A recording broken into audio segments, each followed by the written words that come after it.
अब कहानी सुनिए, ठीक है। केंद्र राज्यों के संबंधों में प्रवृत्तियां देखेंगे तो सबसे पहले 1967 तक केंद्र राज्य संबंध व्यापक एवं सामान्य बने रहे, क्योंकि केंद्र एवं ज्यादातर राज्यों में एक ही दल का शासन था, ठीक है। कांग्रेस की शासन थी, कांग्रेस ने आजादी दिलवाई थी, इसलिए 1967 तक किसी भी प्रकार का आपको बदलाव नहीं देखने को मिलता है। एक ही केंद्र में भी कांग्रेस थी, राज्यों में भी कांग्रेस थी, ठीक है। लेकिन भाई साहब क्या था, 1967 का चुनाव होता है। अब मतलब क्या रहे, नेहरू जी की मृत्यु 64 में हो जाती है। उसके बाद कुछ ही दिन के बाद शास्त्री जी शासन में आते, वो नहीं चल मतलब उनकी भी देहांत हो जाती है। फिर 1967 में देखेंगे तो बाद में इंदिरा गांधी का शासन काल आता है, उससे में कांग्रेस पार्टी 1967 के चुनाव में 9 राज्यों में हार गई, ठीक है। तो 1967 के चुनाव में कांग्रेस पार्टी 9 राज्यों में हार गई, जिससे केंद्र में उसकी स्थिति कमजोर हुई। इससे केंद्र राज्य संबंध में राजनीतिक परिदृश्य में नया परिवर्तन आया। राज्यों में गैर कांग्रेसी सरकारें के कई मसलों पर केंद्रीयकरण का विरोध हुआ। उन्होंने राज्यों की स्वतंत्रता का मुद्दा उठाया और ज्यादा शक्ति एवं वित्तीय स्रोतों की मांग की। इससे केंद्र राज्य संबंधों में टकराव एवं तनाव की स्थिति पैदा कर दी, ठीक है। 1967 तक स्थिति की बात करेंगे, केंद्र राज्य संबंध यथावत बनी रही। रीजन क्या था, केंद्र में भी कांग्रेस, राज्यों में भी कांग्रेस। लेकिन 1967 के चुनाव में जब होता है तो कांग्रेस 9 राज्यों में चुनाव हार गई, ठीक है। तो इस तरीके से राज्यों के द्वारा जब अलग पार्टी की जब सरकार बनी तो उनके द्वारा क्या हुआ, अलग से मतलब देखा गया सब भाई साहब, केंद्र जो था बहुत ही मतलब एक केंद्रीय शासन व्यवस्था को चला रहा है, तो उसी के संग उन्होंने स्वायत्तता की मांग की, ज्यादा शक्तियां में वित्तीय स्रोतों की मांग की, जिससे केंद्र राज्य संबंध में क्या हुआ, टकराव उत्पन्न हुआ, ठीक है। अब यहाँ पे देखिए केंद्र राज्य तथा संबंध में तनाव का संभाव्य क्षेत्र क्या, मेंस का प्रश्न है, ठीक है। केंद्र राज्य संबंध में, ठीक है, टकराव का सबसे बड़ा कारण क्या था। सबसे बड़ा कारण आप देखें केंद्र राज्य के टकराव में, तो सबसे बड़ा कारण में से एक प्रमुख कारण जो है, जिन मुद्दों के कारण केंद्र और राज्यों के बीच तनाव का टकराव पैदा हुआ, सबसे पहले राज्यपाल की नियुक्ति में बर्खास्तगी का तरीका। राज्यपाल की नियुक्ति में बर्खास्तगी का तरीका बड़ा खराब है, क्योंकि राज्यपाल के संदर्भ में लिखा गया है राज्यपाल राष्ट्रपति के प्रसाद पद धारण करेगा।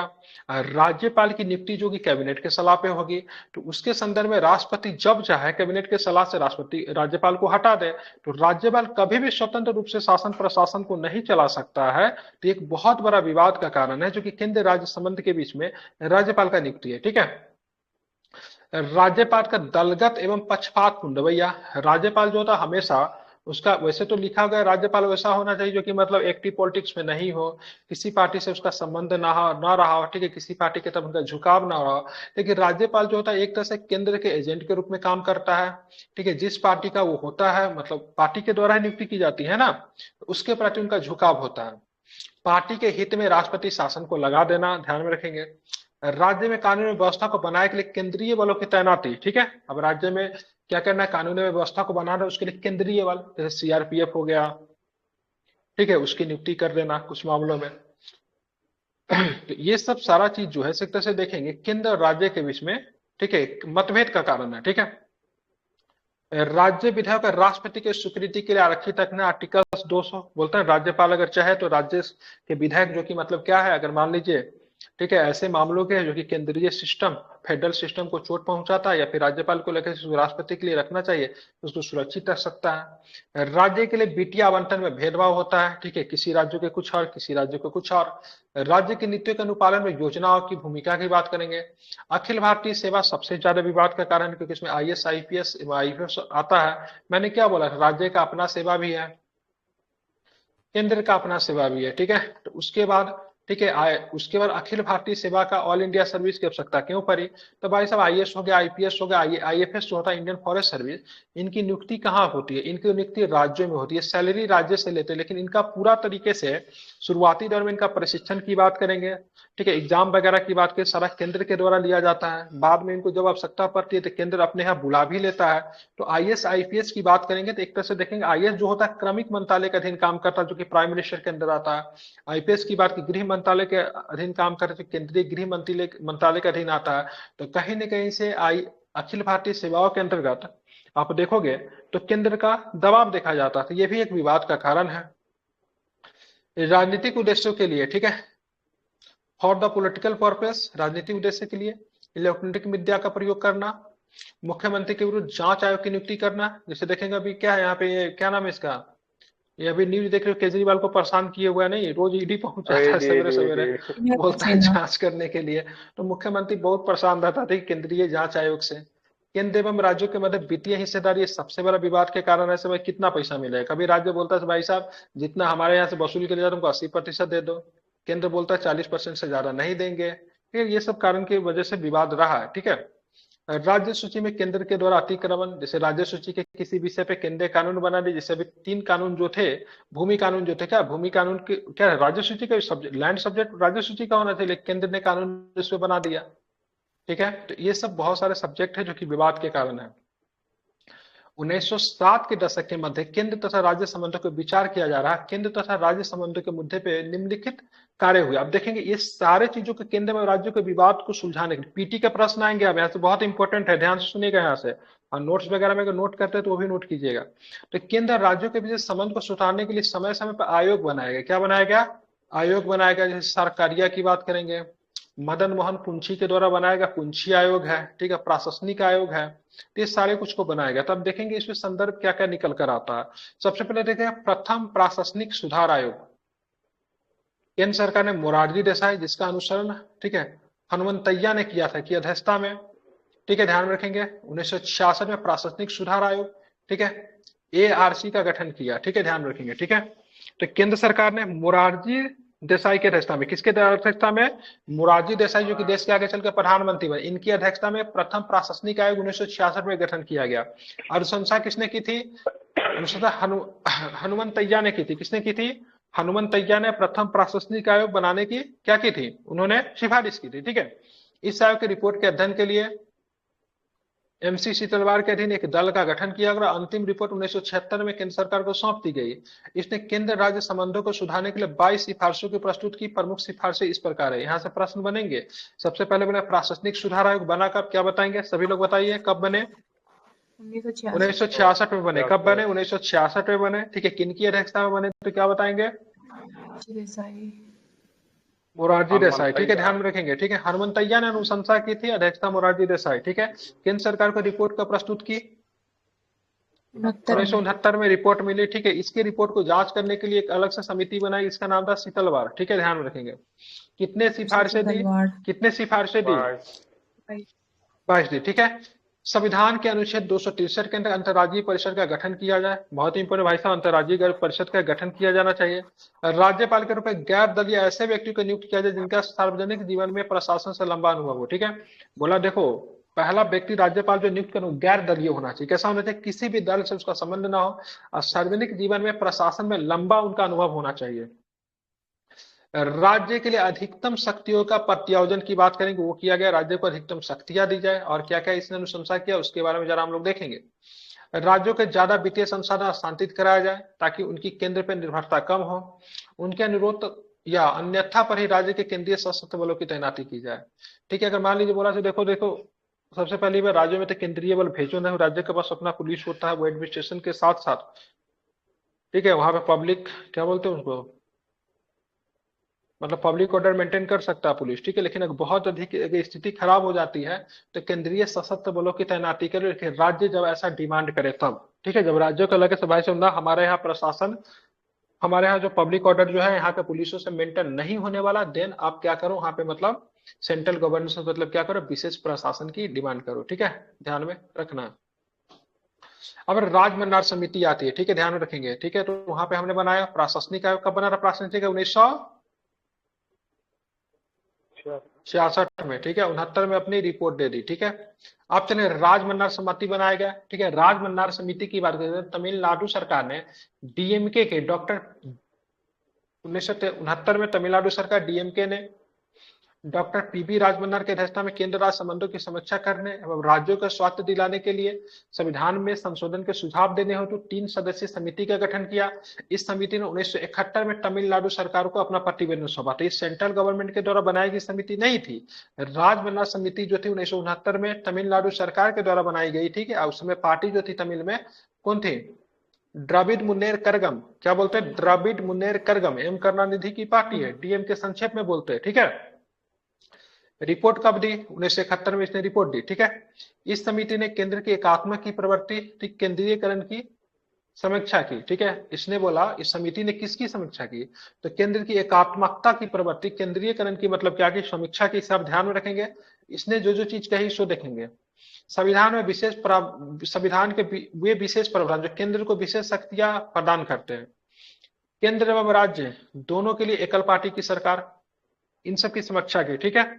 राज्यों के संसाधनों को होने वाली कमी, इनके कारण केंद्र की सहायता पर उनकी निर्भरता, मतलब ये सारे रीजन है। केंद्रीय नियोजन की संस्था में योजना आयोग की भूमिका।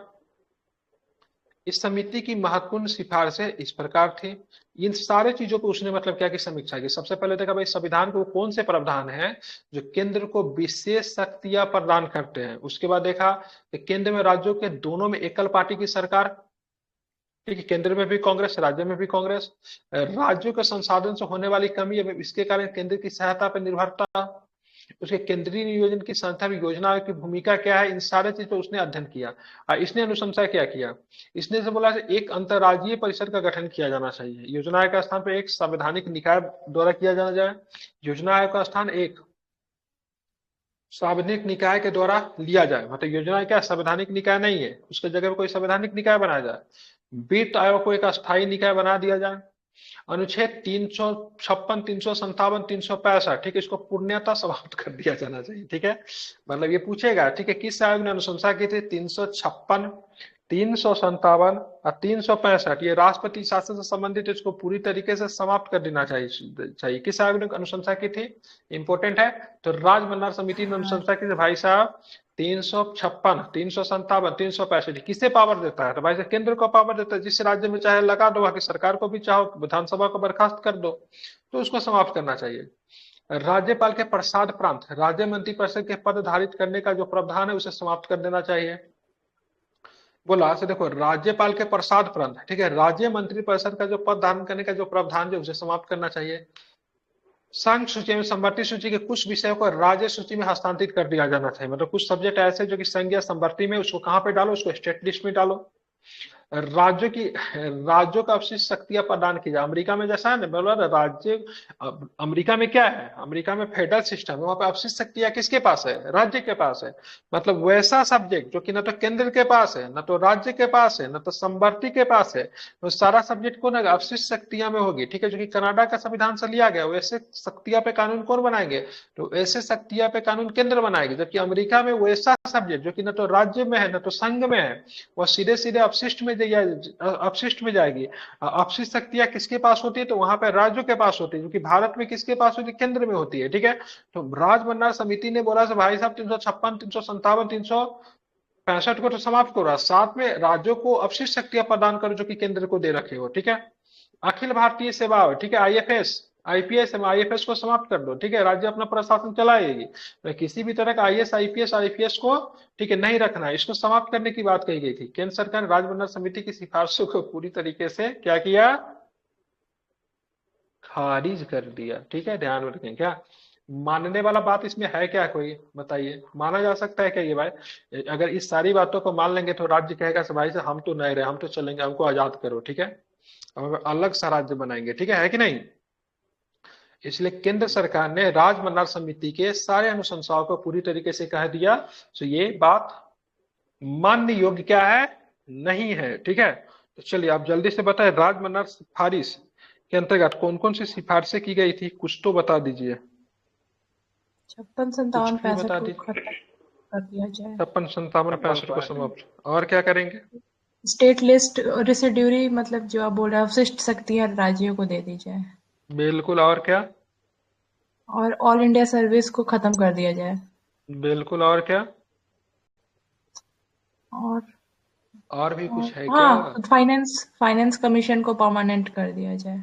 बिल्कुल, ठीक है, फाइनेंस कमीशन ऑलरेडी परमानेंट है, ठीक है, उसको बोला था अस्थायी निकाय बना दिया जाए, ठीक है, ध्यान, मतलब एक अस्थायी निकाय बना जाए, मतलब 5 वर्ष के लिए नहीं, अरे 5 वर्ष के लिए गठन किया जाता है ना, परमानेंट बना दो इसको, संवैधानिक तो है ही, परमानेंट बना दो, ठीक है।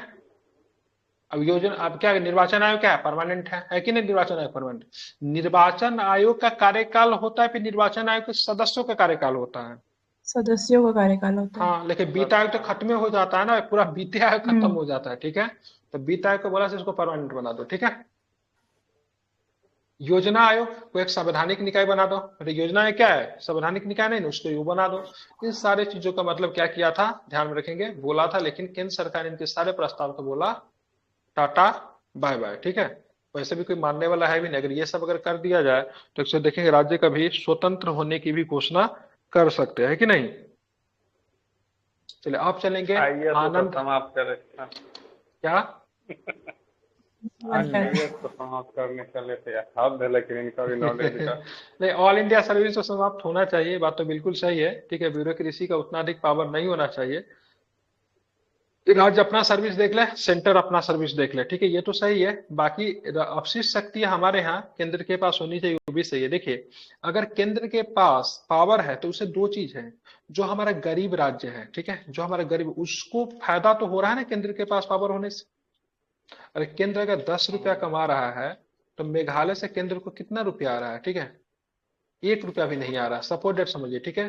जबकि मान लीजिए महाराष्ट्र से 10 रुपया आ रहा है, ठीक है, तो केंद्र सरकार 10 रुपया कमा रही है महाराष्ट्र से ही 10 रुपया, जबकि मेघालय से 1 रुपया भी नहीं आ रहा है।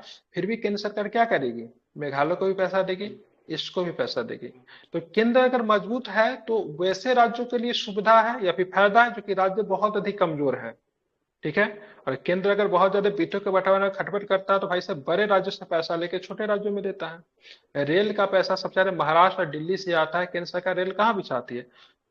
नॉर्थ ईस्ट के राज्यों में रेल का विस्तार करी, वहां से पैसा नहीं आ रहा है रेल का, लेकिन फिर भी विस्तार करी थे। केंद्र अगर मजबूत है, केंद्र के पास अगर वित्तीय पावर है, अपशिष्ट शक्ति है केंद्र के पास, तो छोटे राज्यों के लिए फायदेमंद है, ठीक है, ध्यान में रखेंगे। अगर शक्तियां केंद्र सरकार के पास में ना रहे तो छोटे राज्य और भी बहुत ज्यादा पिछड़ जाएगी, बड़े राज्य और भी बहुत ज्यादा समृद्ध हो जाएंगे, ठीक है। इसलिए हमारे यहाँ विविधताओं को देखते हुए, सब कुछ को देखते हुए केंद्र के पास शक्तियां है तो गलत नहीं है, ठीक है।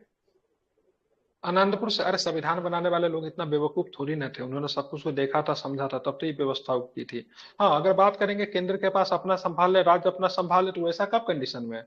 जब राज्य भी समृद्ध है, सारे के सारे राज्य समृद्ध, अमेरिका जैसे देश में। लेकिन यहाँ पे क्या है, एक तो पूरी तरीके से कंगाल है, एक बहुत अमीर है, ठीक है। पता चला एक को छोड़ेंगे तो पूरा परिवार ही मतलब क्या हो जाएगा, बिखर जाएगा, ठीक है, बहुत अधिक बिखर जाएगा, बहुत अधिक अमीर हो जाएगा। तो ऐसे कंडीशन में राज्य को, ठीक है, बहुत मामलों में स्वतंत्रता नहीं प्रदान की गई, ठीक है।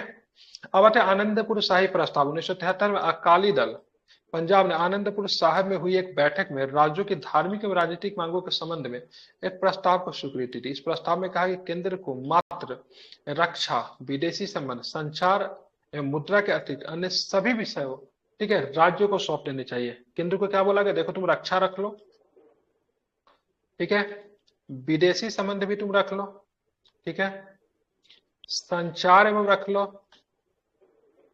ठीक है, मुद्रा रख लो, ठीक है। अगर इस संदर्भ को देखेंगे तो भारत जो डोमिनियन स्टेटस की मांग कर रहा है, ब्रिटिश के समय जो डोमिनियन स्टेटस देती थी, चार चीजों को छोड़ के सभी राज्यों में, ठीक है, सभी राज्यों में मतलब सभी मामलों में राज्यों को मतलब क्या दिया, संप्रभुता दी जाती थी।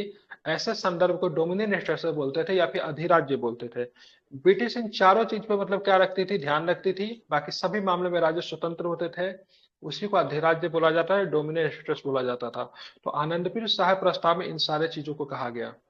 इसमें कहा गया कि संविधान को वास्तविक रूप में संघीय बनाया जाना चाहिए और केंद्र के सभी राज्यों के लिए समान प्राधिकार और प्रतिनिधित्व सुनिश्चित किया जाना चाहिए। जैसे अमेरिका में, मैंने क्या, और अमेरिका में 50 राज्य है।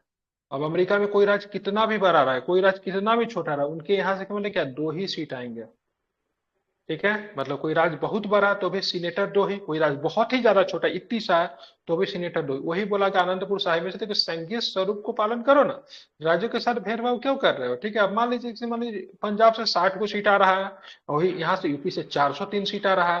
तो भाई साहब, नीति जब बनाने की बात होगी, जैसे गलत बता दिया, जैसे मान लीजिए बिहार से मान लीजिए कि लोकसभा का कितना सीट है, 40 को सीट है, और यहाँ से मतलब यूपी से 80 को सीट है। जब नीति बनाने की बात होगी तो भारत में क्या है, बहुमत का शासन होता है। तो बहुमत ऑलरेडी इनका है, तो ये राज्य अपने फेवर में भी तो चीजों को कर सकते हैं कि नहीं कर सकते, क्योंकि संसदों की संख्या ज्यादा है, संसदीय कानून बनाती है। नहीं, तो ये अपने फेवर में सारी चीजों को कर सकते, इसीलिए बोला कि भाई संघीय स्वरूप का पालन करो, सभी जगह बराबर बराबर कर दो। लेकिन हमारे यहाँ ऐसा तो नहीं है, क्योंकि हमारे यहाँ सीटों का आवंटन किस आधार पर होता है, जनसंख्या के आधार पर होता है कि नहीं? जनसंख्या के आधार पर होता है, बिल्कुल। आप तो इसीलिए आनंदपुर शाही प्रस्ताव जो था, ठीक है, पंजाब सरकार के द्वारा, अकाली दल की सरकार की थी, उनके द्वारा लाया गया था, ठीक है। और पश्चिम बंगाल स्मरण पत्र 1977 में, पश्चिम बंगाल, वहां पे बात करेंगे, साम्यवादी की सरकार थी, कम्युनिस्ट पार्टी की सरकार थी, ध्यान में रखेंगे। केंद्र राज्य संबंधों पे एक समरण पत्र या फिर मेमोरेंडम प्रकाशित किया और उसे केंद्र सरकार को प्रेषित किया। इस समरण पत्र में अन्य बातों के साथ साथ निम्न सुझाव भी दिए गए।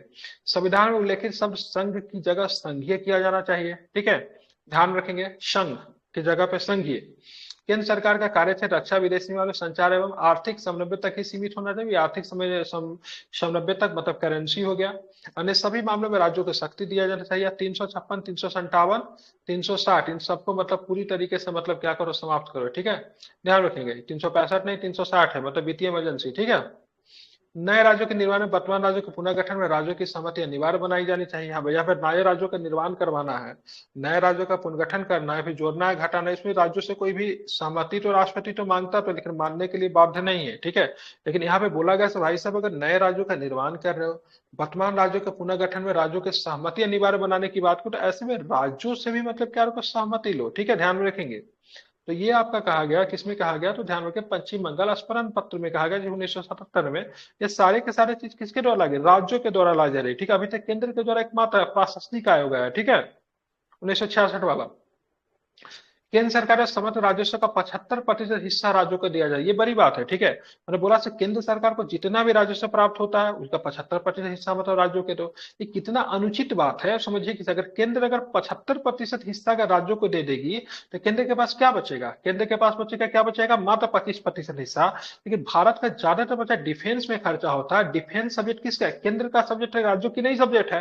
तो केंद्र को ज्यादा पैसा चाहिए ना, हमको डिफेंस चलाना है, हमको बहुत सारी योजनाएं चलानी है, प्रधानमंत्री आवास योजना चलानी है, ठीक है, स्वास्थ्य योजनाएं चलानी है। तो राज्यों का 75% क्यों चाहिए, क्योंकि राज्य का बहुत, केंद्र सरकार की योजनाएं चलाती है तो राज्यों के लिए ही चलाती है, ठीक है, ध्यान में रखेंगे।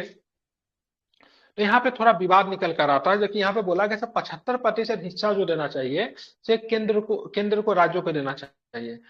राज्यसभा को लोकसभा के बराबर शक्तियां प्रदान की जानी चाहिए, जबकि लोकसभा को बराबर, राज्यसभा को बराबर शक्तियां नहीं है। तो राज्य का नेतृत्व कौन कर रहा है, राज्य का नेतृत्व राज्यसभा ही करता है, ठीक है।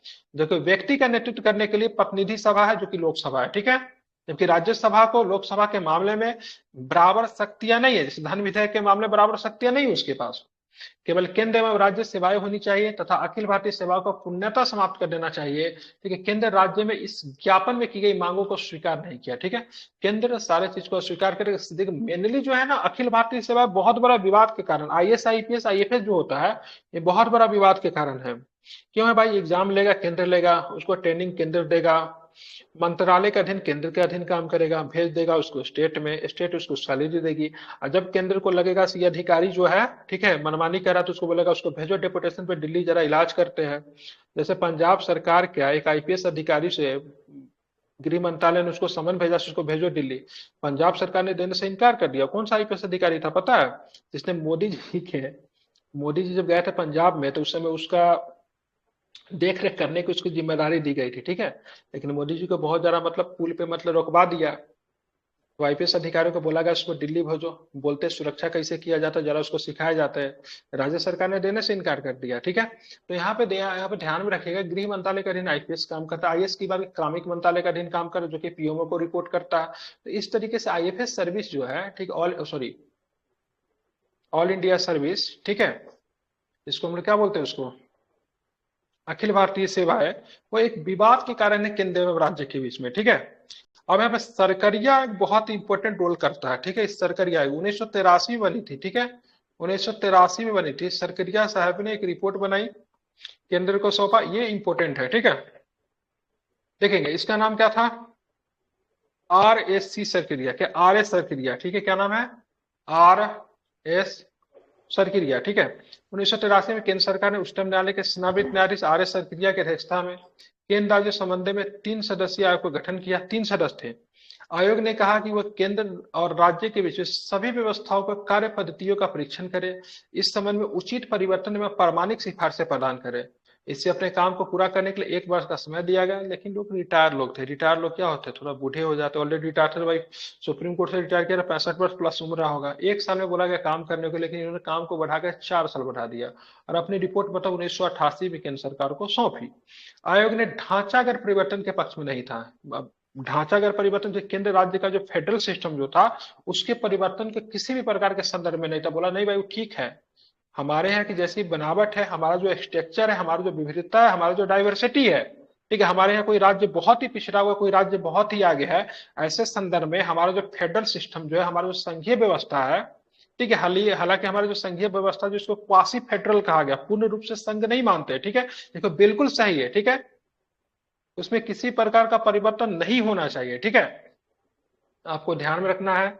आर्य सरकरिया 1983 में बनी, 1988 में रिपोर्ट दी, समय दिया गया था 1 साल का है, ठीक है, अगर एग्जाम में कितने समय के लिए इनको बोला गया था बनाने के लिए, तो अब 83 से 88 मार के 5 वर्ष मत कर दीजिएगा, बोला था 1 साल में दो, इन लोगों ने धीरे धीरे काम किया और लगा दिया कितने वर्ष, 4 साल लगा दिए, 88 में रिपोर्ट दिए, ठीक है, ध्यान में आपको रखना है। इसने महसूस किया कि मूल रूप से संवैधानिक व्यवस्था और सिद्धांत रूप में मूल संस्थात्मक संरचना ठीक है, लेकिन इसने इस बात पे बल दिया कि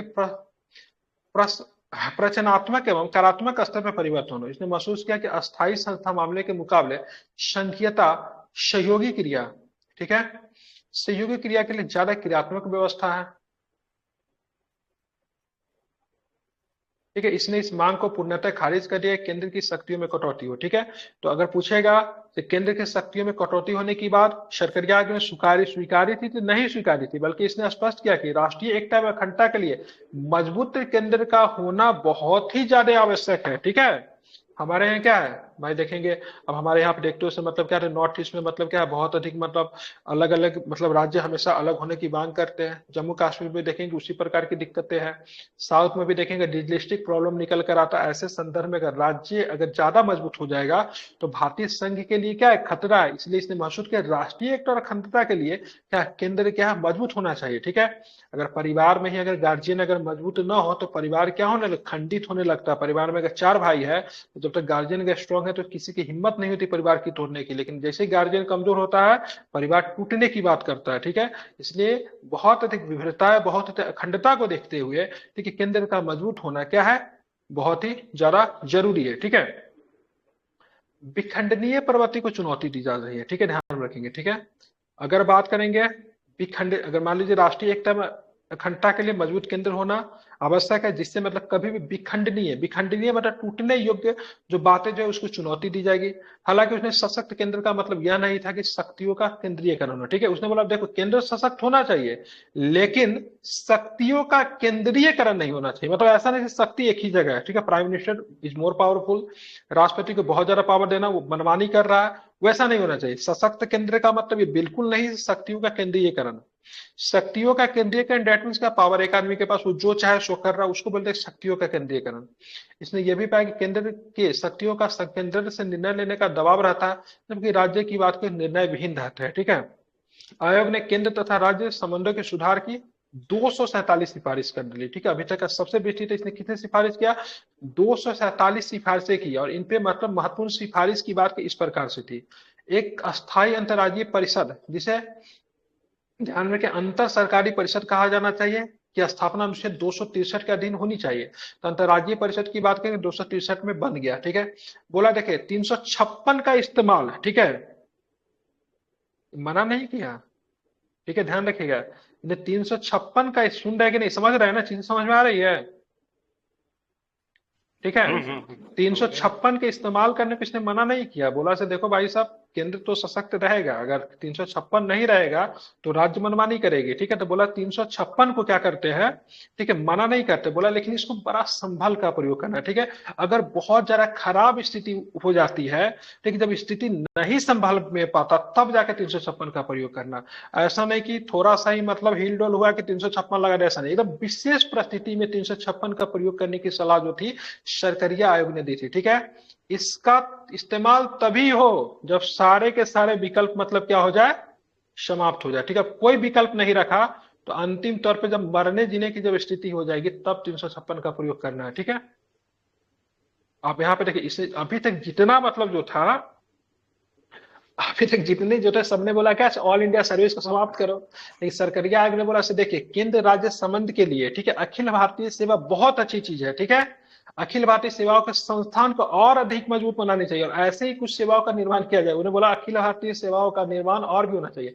भारतीय संविधान में आर्टिकल 312 को पढ़ेंगे तो आप अखिल भारतीय सेवाओं में 3 प्रकार की सेवा है, ठीक है, आईएएस, आईपीएस, और Indian foreign service, sorry Indian forest service, ठीक है। देखिए राज्यसभा के पास, ठीक है, अखिल भारतीय सेवाओं के संदर्भ में विशेषाधिकार है। अगर राज्यसभा अगर ऐसा प्रस्ताव पारित करे तो अखिल भारतीय सेवाओं को कम भी किया जा सकता है, 3 से 2 भी कर सकते थे, समाप्त भी कर सकता है, या फिर 3 से 4 भी कर सकता है, ठीक है। राज्यसभा के पास पावर, रीजन क्या है, अखिल भारतीय सर्विस के जो अधिकारी जो होंगे वो स्टेट को जाके सर्व करते हैं, ठीक है। इसीलिए देखेंगे आईएएस आईपीएस उनको कैडर दिया जाता है, Gujarat cadre, Maharashtra cadre, Bihar cadre, इस तरह की उनको क्या मिलती है, उनको कैडर मिलती है, ठीक है। तो बोला से भाई साहब देखो ये तो समाप्त होने वाली चीज तो है नहीं, इसको और मजबूत करो, और हो सके तो 1-2 और भी अखिल भारतीय सेवाएं बना दो, ठीक है। अब इन्होंने कराधान की शक्ति संसद में निहित होनी चाहिए, जबकि अन्य शक्तियों की समवर्ती सूची में शामिल कर दो, ठीक है। टैक्स लगाने की पावर किसके पास है, करके देखिए, टैक्स तभी भी लगाया जा सकता है, टैक्स तभी भी लगेगा तो विधि के द्वारा ही टैक्स लगेगा। ऐसा नहीं कि मुंह उठाया से बना दिए से चलो सिलेंडर के ऊपर इतना कर हो गया, वो नहीं, ठीक है। कहीं भी टैक्स लगा विधि के द्वारा, ठीक है। इसलिए जीएसटी जब लगा, नया टैक्स को हमने इंट्रोड्यूस किया, इसलिए क्या किया, संविधान में हमने क्या करवाया, संशोधन करवाया, ठीक है। कितना नंबर का संशोधन था, जो भी हो, 101, 100 जो भी हो, 101वां संविधान संशोधन आई थिंक, ठीक है। उसके लिए संशोधन करने की आवश्यकता पड़ी। तो कराधान की शक्ति किसके पास है, संसद के पास है, जबकि अन्य शक्तियों को समवर्ती सूची में शामिल कर दो। जब राष्ट्रपति राज्य के किसी विधायक को स्वीकृति के लिए आश्रित करें तो इसका कारण राज्य सरकार को बताया जाना चाहिए, ठीक है।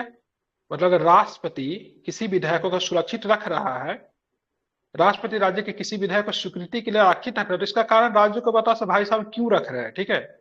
राष्ट्रीय विकास परिषद, एडीसी, एनडीसी का नाम बदलकर इसे राष्ट्रीय आर्थिक एवं विकास परिषद दिया जाना चाहिए। क्षेत्रीय परिषद बनाई जानी चाहिए और इसमें संघीयता के मामले को प्रोत्साहन करना चाहिए।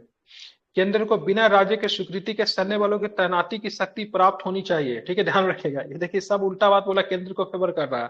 केंद्र को बिना राज्य के स्वीकृति के, ठीक है, राज्य से कोई जरूरी नहीं उसे स्वीकृति लेने के, सैन्य बलों की तैनाती की शक्ति की प्राप्त होनी चाहिए। यहाँ तक कि यह राज्यों की सहमति के बिना भी किया जा सकता है, तथापि वांछनीय है कि राज्य से परामर्श किया जाए, तथा यह वांछनीय है कि राज्यों से परामर्श किया जाए, ठीक है, ध्यान रखेंगे। मतलब केंद्र के पास ये पावर होना चाहिए, जब आवश्यकता पड़े तो सैन्य बलों की नियुक्ति, ठीक है, सैन्य बलों की नियुक्ति। और सैन्य बल में कैसा सैन्य बल, अर्धसैनिक बल की नियुक्ति, ऐसा नहीं कि आर्मी को उतार देंगे, ठीक है, आर्मी को नहीं उतारा जाए, अर्धसैनिक बल में एसएसबी को भेज देते हैं, सीआरपीएफ को भेज देते हैं, ठीक है, इस सबको भेजा जाता है मेनली, ठीक है। आर्मी बहुत ही रेयर सिचुएशन में, जब आतंकवाद वगैरह को मैटर आता है तो वैसे कंडीशन में, ठीक है। तो यहाँ पे वो आता है, इसमें केंद्र को संघ से, सॉरी, राज्य से अनुमति लेने की आवश्यकता नहीं है, लेकिन अगर आवश्यकता अगर पड़े तो राज्य से वांछनीय तरीके से ऊपर मन से पूछ भी सकता है, ठीक है। अब है समवर्ती सूची।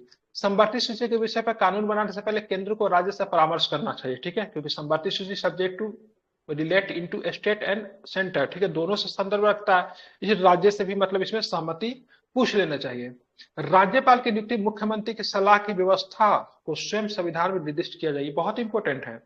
अब देखिए राज्यपाल की नियुक्ति राष्ट्रपति करता है, राष्ट्रपति चाहे तो मुख्यमंत्री से परामर्श नहीं भी, लेकिन सरकारिया आयोग ने बोला से देखो, राज्यपाल और मुख्यमंत्री सरकार के देखेंगे तो प्रशासन के 2 अंग है, ठीक है। सरकार के अंग दोनों तो नहीं है, एक राज्य के प्रमुख होते, एक सरकार के प्रमुख होते हैं, लेकिन जब भी राज्यपाल की नियुक्ति करते हो तो मुख्यमंत्री से एक बार पूछ लो, तो ये व्यक्ति को राज्यपाल को प्रशासन, अब राज्यपाल की नियुक्ति के आप क्या कहते हैं इसके संदर्भ में, ठीक है, मुख्यमंत्री क्या कहता है, तो ये बोला था सरकारी आयोग से राज्यपाल की नियुक्ति करते हो, जो कि बहुत बड़ा विवाद के कारण है, तो संबंधित राज्य के मुख्यमंत्री से पूछ लो। इसके लिए बजाते संविधान में डालो, इसको संवैधानिक प्रावधान बनाओ, जो कि संवैधानिक प्रावधान है नहीं। निगम कर की कुल प्राप्ति में राज्यों के साथ निश्चित सीमा में बांटा जाना चाहिए, ध्यान रखें, टैक्स के बारे में बात की। अब उसके बाद बात करेंगे तो राज्यपाल विधानसभा में बहुमत की स्थिति में सरकार को भंग नहीं कर सकता, ध्यान रखिएगा, सरकार को विधानसभा में बहुमत है तो ऐसे कंडीशन में राज्यपाल भंग नहीं करेगा। राज्यपाल के 5 वर्ष के कार्यकाल को बिना ठोस कानून का बाधित नहीं किया जा सकता, ठीक है। अब राज्यपाल को बोलते हैं ना राष्ट्रपति के प्रसाद परंतु पद धारण करेगा, तो राज्यपाल कभी भी मुक्त रूप से शासन प्रशासन को चला ही नहीं सकता, क्योंकि उसको हमेशा मन में डर भया रहेगा, सब बिल्कुल भी अगर राष्ट्रपति के आदेश का पालन नहीं करेंगे, ठीक है, कैबिनेट के आदेश को पालन नहीं करेंगे तो हमको कभी भी हटाया जा सकता है। तो यहाँ पे राज्यपाल को कम से कम सियोरिटी देना चाहिए। अरे जब तक आपको सियोरिटी नहीं देंगे, फ्री होकर काम करेंगे कि आपको हमेशा गर्दन पे तलवार लगी रहेगी, सब कभी भी हमको जॉब से हमको निकाल देगा, तो फ्री होकर काम नहीं करेंगे। तो राज्यपाल को बोला गया इसको 5 साल इसको कार्यकाल को फिक्स करो, अब बिना किसी ठोस कारण को राज्यपाल को पद से नहीं हटाया जा सकता, तब फ्री होकर काम करेगा, केंद्र के दबाव में काम नहीं करेगा। तो ये मतलब कहा गया सरकारी आयोग के द्वारा, ठीक है। बिना संसद की मांग के किसी राज्य मंत्री के खिलाफ जांच आयोग नहीं बैठना चाहिए, ठीक है। अगर संसद मांग करे तो भाई साहब मुख्यमंत्री के खिलाफ जांच बैठाएंगे, ठीक है, राज्य के किसी मंत्री के खिलाफ बैठाएंगे, ऐसे नहीं। केंद्र सरकार को आयकर पे अधिभार उगाही नहीं करनी चाहिए, सिवाय विशेष उद्देश्य और सीमित समय के लिए, ठीक है। केंद्र सरकार आयकर पर अधिभार उगाही नहीं करनी चाहिए, सिवाय विशेष उद्देश्य और सीमित पर्पज के लिए। योजना आयोग और वित्त आयोग के बीच कार्यों का वर्तमान बंटवारा उचित एवं निरंतर होना चाहिए। त्रिभाषा फार्मूला समान रूप से लागू करने की दिशा में कदम उठाना चाहिए। रेडियो एवं टेलीविजन के लिए स्वतंत्रता नहीं होनी चाहिए, लेकिन इसके कार्यों का विकेंद्रीकरण होना चाहिए, ठीक है। रेडियो टेलीविजन ऐसा नहीं कि स्टेट का रेडियो हो गया अपना, ठीक है, टेलीविजन स्टेट का हो गया, ऐसा कुछ नहीं, उसका स्वतंत्रता नहीं होना चाहिए, मतलब सेंटर के द्वारा ही रहे, राज्यों को सेवा मिलती रहे, लेकिन इसका विकेंद्रीकरण होना चाहिए, मतलब सेंटर के पास पूरी पावर ना रहे, ठीक है। राज्यों के पुनर्गठन पर राज्य भाषा की भूमिका एवं केंद्र की शक्ति में परिवर्तन नहीं होने चाहिए, ठीक है। राज्यों के पुनर्गठन में राज्य भाषा के उदाहरण, भाषा के आधार पर राज्यों का पुनर्गठन की बात नहीं होनी चाहिए। साथ में केंद्र की शक्तियों परिवर्तन नहीं होने चाहिए। भाषा का जनसंख्या के लिए कमिश्नरी प्रारंभ करना चाहिए। केंद्र सरकार सक्रिय आयोग के 180 247 में से 180 सिफारिशों को लागू कर चुकी है। इससे सबसे महत्वपूर्ण जो है 1990 में केंद्र राज्य परिषद का गठन करना, जिसको हम लोग बोलते हैं अंतर्राज्यीय परिषद, ठीक है, जो कि योजना आयोग ने बोला अंतर्राज्यीय परिषद, एडीसी का शब्द हटाओ, ठीक है, उसके जगह क्या रखो, केंद्र राज्य परिषद का गठन करो। इसकी स्थापना 1990 में किया गया। इसके हेड की बात करेंगे तो प्राइम मिनिस्टर इसके होते हैं, तो अंतर्राज्यीय परिषद के हेड कौन होते हैं, पीएम साहब होते हैं, ठीक है। कल के क्लास में हम लोग देखेंगे मदन मोहन पुंछी, ठीक है, जिसको हम लोग बोलते हैं पुंछी आयोग, ठीक है, यही से हम लोग कल के क्लास में, सबसे नवीनतम में 2007 में बनी थी। यहाँ से आपको बताएंगे केंद्र राज्य संबंध में इसका क्या कहना था, ठीक है। आई थिंक क्लासेस समझ में आ गई होगी, कल इसको पढ़ा दूंगा, ये भी क्लियर हो जाएगा, ठीक है। एक बार इसको रिवीजन कर लीजिएगा, वैसे वीडियो भी मैं आपको दे दूंगा।